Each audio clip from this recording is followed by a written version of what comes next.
பதவி விலகும் எடப்பாடி அதிர்ச்சியில் ஆதரவாளர்கள்.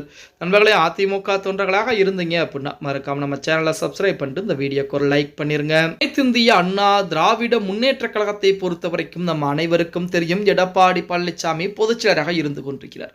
இப்ப எடப்பாடி பழனிசாமி அவர்கள் மட்டும் அதிமுகவுடைய பொதுச்செயலராக வராமல் இருந்து சசிகலா அம்மையாரோ டிடி தினகரன் கையிலோ அதிமுக இருந்திருந்தால் என்ன நடந்திருக்கும்?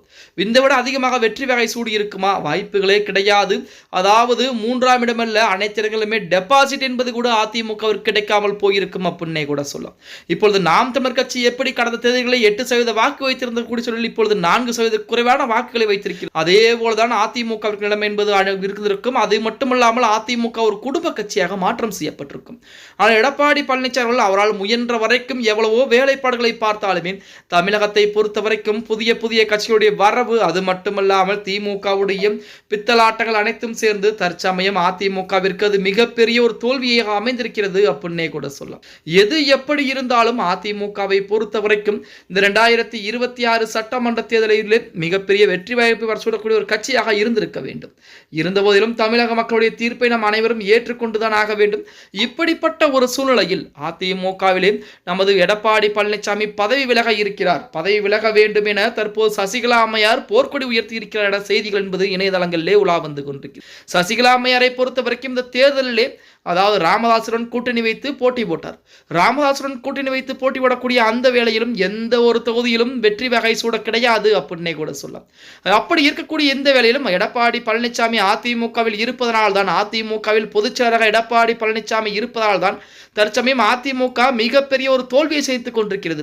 எடப்பாடி பழனிசாமி பதவி விலக வேண்டும், எடப்பாடியுடைய பதவியை பறித்து அந்த இடத்திலே புதிதாக ஒரு நபர் இருக்க வேண்டும், பிரிந்து போனவர்கள் அதிமுகவிலே ஒன்றிணைய வேண்டும், கட்டுப்பாடு என்பது அதிமுகவுடைய தலைமை என்பது மாற்றம் செய்யப்பட வேண்டும் என சசிகலா அம்மையார் அதிரடியான தகவலை கூறியிருக்கிறாராம். அது மட்டுமல்லாமல் சசிகலா அம்மையாரை பொறுத்த வரைக்கும் தற்சமயம் ரகசிய ஆலோசனை கூட்டங்கள் கூட போட்டுக் கொண்டிருக்கிறாராம்.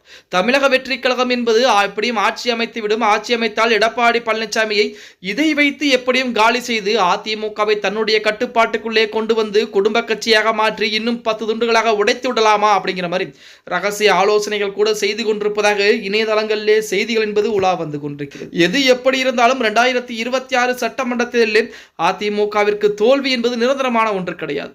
வெற்றியும் நிரந்தரம் கிடையாது, தோல்வியும் நிரந்தரம் கிடையாது.